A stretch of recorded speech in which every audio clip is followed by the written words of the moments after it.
Massa grande é branca e branda como a seda, acolchoada, fina e nobre como a... Olá, queridos, tudo bem? Aqui quem fala é o professor Neto, professor de História do segundo ano, 203 e 204. A gente vai chegar junto agora num assunto bem legal, né? E bem importante também pra galera que vai fazer vestibular aí, que já vai fazer esse Enem esse ano. Roma é uma coisa que cai muito, assim, um assunto que cai muito em vestibular. Então é muito interessante a gente fazer esse estudo sobre Roma Antiga, certo? Nós já falamos da Grécia Antiga e agora a gente vai falar de Roma. E aí a gente vai terminar essas antiguidades clássicas, né? Tanto Roma quanto Grécia, que exerce uma influência até hoje em muita coisa que a gente vê sobre política, sobre costume, sobre religião, né? Então, falar de Roma, falar de Grécia, é falar principalmente de um resgate, né? Que essas duas sociedades trazem e exercem influência para esse mundo de hoje, tá bom? Então vamos lá, vamos começar, né, com Roma Antiga. Hoje eu estou usando aqui o Loom, que é um aplicativo muito legal, que me dá a oportunidade de poder olhar para vocês agora, né? Agora eu consigo ver vocês, né? Então vamos lá. O que você já ouviu falar de Roma? Se eu tivesse sala de aula, eu faria essa mesma pergunta, assim como eu fiz lá em Grécia. Vocês lembram quando eu fiz essa pergunta? Quando a gente estava estudando Grécia. Aí vocês falaram, não, os Jogos Olímpicos, né? Questão da democracia. Pois é. Então, obviamente, quando a gente falou lá em Grécia, quando a gente falou de democracia, a gente não está dizendo que a mesma democracia lá da Grécia Antiga é a democracia de hoje, né? Existe um tempo aí diferente dessas duas coisas, né? Em Roma acontece a mesma coisa. Muita coisa do que a gente vai ouvir falar aqui em Roma, a gente vai presenciar hoje aqui também. Obviamente, dados as circunstâncias de tempo, muita coisa mudou, mas muita coisa surge de Roma, né? Então eu acho que é importante a gente perceber essa relação, até porque a história é isso. A gente não está aqui estudando o passado pelo passado, não.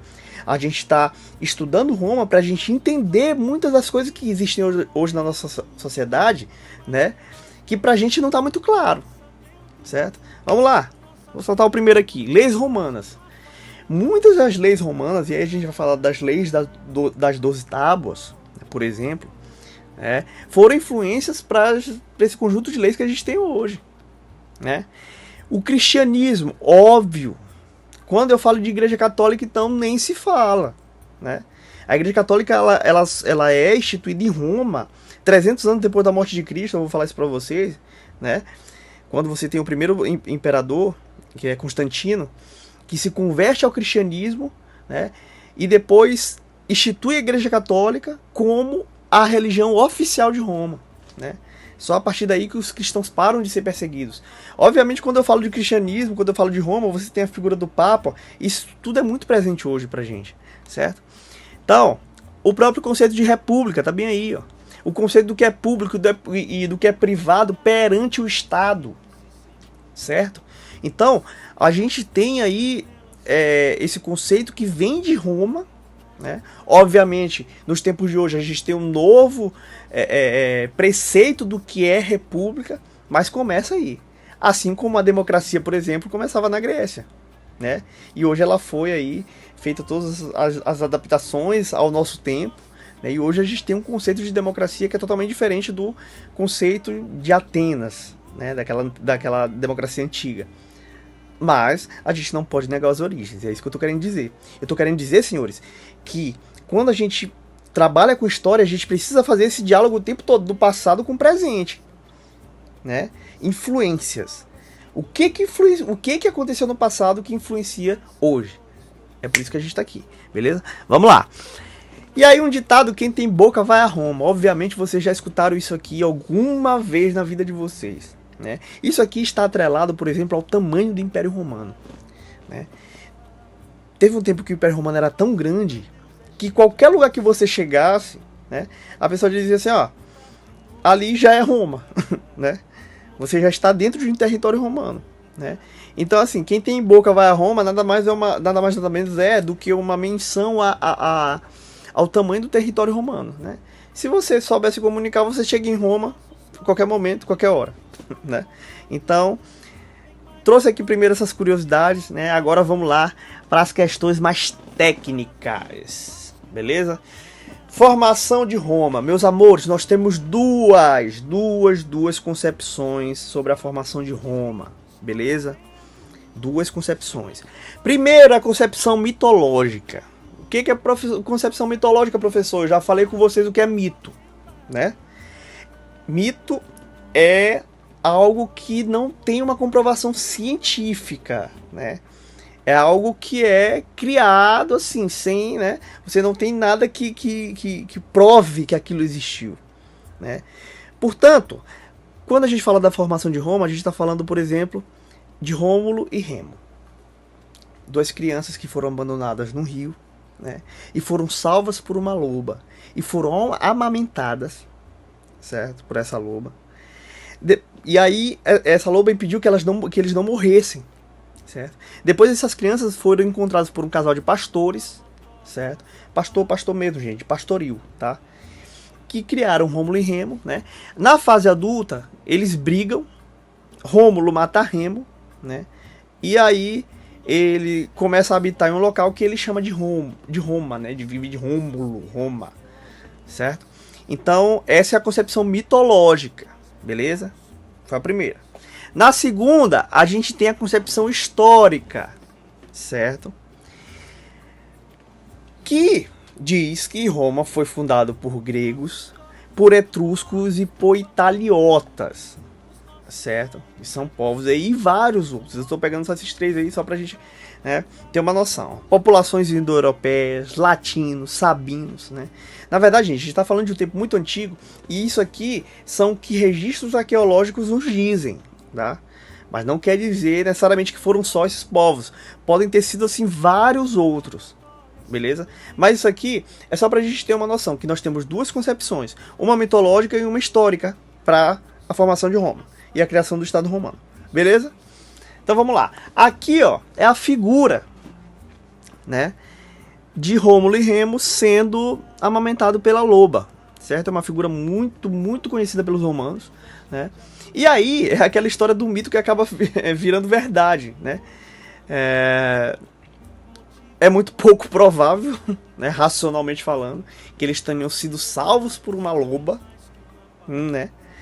Mas, por exemplo, quando a gente falou de Atenas, a gente falou que Atenas ela surge do corte da cabeça de Zeus, né? Então, são concepções mitológicas, assim, acreditar ou não é questão. Eu preciso que vocês saibam que existem essas duas, tá bom? Então, vamos lá. Na localização, você tem bem aqui, queridos, ó. Bem aqui, ó. Dê uma olhada bem aqui. Você tem... Eu vou usar aqui uma... Opa, desculpa. Eu vou usar aqui um recurso que eu acho interessante. Certo? Bem aqui, ó. Você tem, certo? A cidade de Roma inicialmente. Beleza? Então, ela começa bem aqui. Depois, ela se transforma em toda essa região aqui, ó, de roxo. Certo? Que é o Império Romano em 117 depois de Cristo. Mas a gente vai já falar sobre isso. Quero que vocês se atentem primeiro à questão também aqui, ó, da botinha, né? A famosa bota de Roma. Ok? Então Roma ela tá bem aqui na Península Itálica, certo? Então vamos lá. Partindo disso, foi feito aqui, vamos lá. A divisão histórica, quando a gente estuda Roma. Atenção. Está falando de uma divisão histórica, né? E aí é interessante a gente dividir essa história de Roma em três momentos. Primeiro, período monárquico, certo? Que vai de 753 a 509 antes de Cristo, antes. Depois a gente tem um período republicano, certo? De 507 a 27 antes de Cristo, né? Depois a gente tem o momento imperial, certo? Período imperial, que vai de 27 antes de Cristo até 476 depois de Cristo. Beleza? Então, quando a gente fala da divisão histórica de Roma, a gente precisa dividir a história de Roma nesses três momentos, certo? Momento monárquico, da monarquia, depois da república e depois do Império Romano, ok? Então, beleza. Ficou claro isso aí, né? Tranquilo, de boa. Vamos começar pela monarquia, gente. Atenção.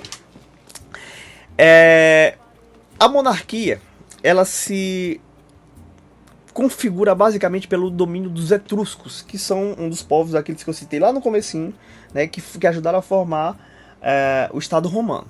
Então, eu estou falando aqui do domínio etrusco.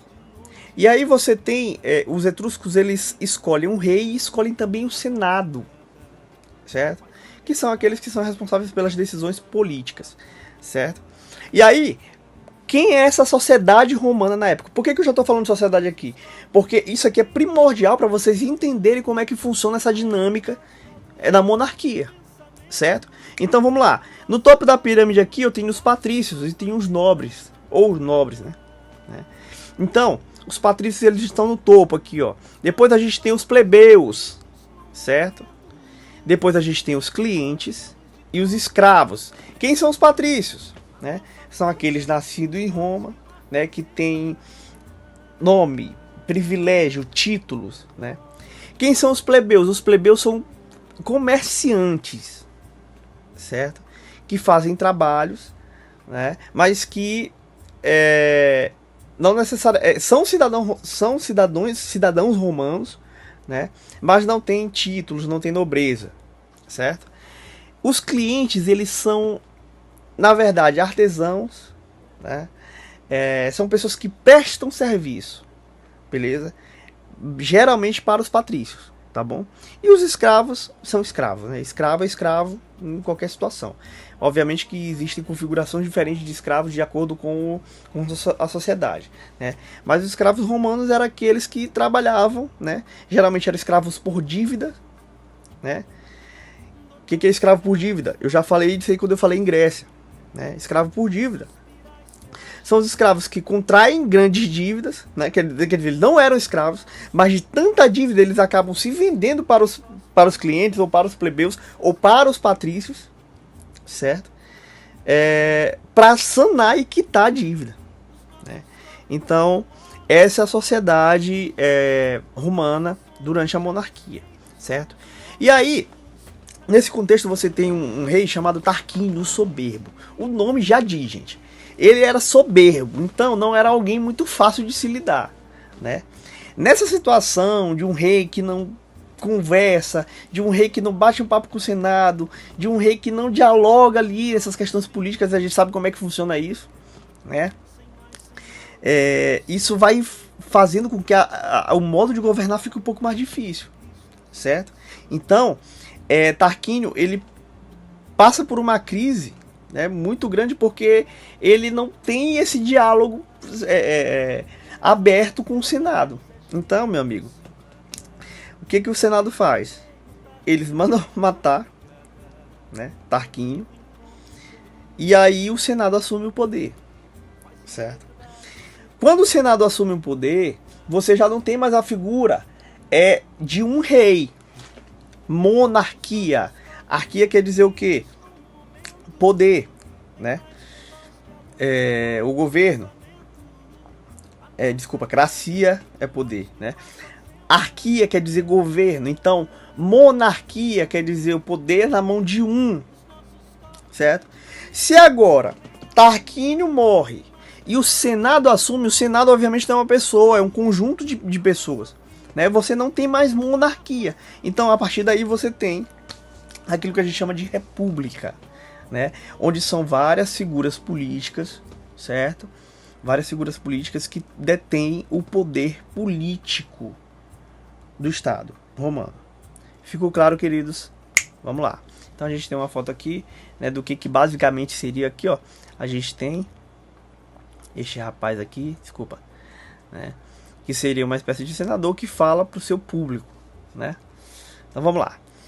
Então, no governo, a gente tem o Senado, certo? Que eu já expliquei para vocês. A gente tem as assembleias. Acredito que tenha faltado um acento agudo ali, me perdoe, né? E a gente tem as magistraturas, certo? Quando a gente fala da estrutura de governo de Roma nesse momento, ok? Então, eu quero que vocês deem uma olhada nessa imagem bem aqui, tá? Que a gente tem, geralmente, o cônsul, tá? Que tá bem aqui na parte mais alta desse... Ó, lembra que essa escadinha aqui, gente, ela significa que a gente está falando de uma hierarquia de poder, ok? Então se ligue. Esse cara bem aqui, ele é o cônsul, certo? Geralmente eram dois cônsuls, né? Um que dirigia o exército, né? E outro que via as questões burocráticas, beleza? Então, em Roma você tinha dois cônsuls. Depois disso, você tinha o pretor. O que era o pretor? O pretor, ele era o cara que executava, ele era o chefe de justiça, mas era o cara que executava as leis, né? Que elaboravam e executavam as leis, certo? Abaixo dele você tinha um administrador, né? Que era chamado de edil, certo? Esse era o cara que ele administrava todas as questões municipais. Obviamente que eu estou falando municipais por considerar que Roma era uma cidade, inicialmente, certo? E aí, dentre o pretor e o edil, você tem o censor, né? Que ele elabora o recenseamento. O que é recenseamento, gente? É o censo. Ele é o cara que faz todo o levantamento social dos habitantes de Roma, certo? E o professor, mas ele fazia isso sozinho? Muito provavelmente não, né, gente? Ele devia ter uma equipe que fazia esse levantamento junto com ele. Mas por que existiu o censor? Né? Que era o cara do censo, né? O censo, quando a gente fala de IBGE, o IBGE de 10 em 10 anos mostra o censo, né? Então, para indicar índices sociais, na verdade, o IBGE faz isso, né? Então, o censor em Roma, ele faz exatamente esse processo, ok? Então ele analisa toda a sociedade, analisa a questão de pobreza, né? Quem tem mais, quem tem menos. Então o censor, ele faz esse levantamento. Depois você tem o questor, que é o cara que cobra. Aquele famoso aí na Bíblia, cobrador de impostos, né? Que também pode ser chamado de questor. Senhores, atenção. Vou até aqui abrir aqui. Se liga. Atenção. Eu estou falando de todos esses cargos aí, eles fazem parte da magistratura do governo romano, ok? Todos esses cargos que eu falei, eles fazem parte da magistratura. Falei do cônsul, falei do edil, falei do pretor, falei do questor e falei do censor, ok? Então eles são cargos da magistratura, do serviço público romano, ok? Ficou claro? Beleza. Como a seda, acolchoada, fina e nobre como a renda, mas aqui fora reina a lei da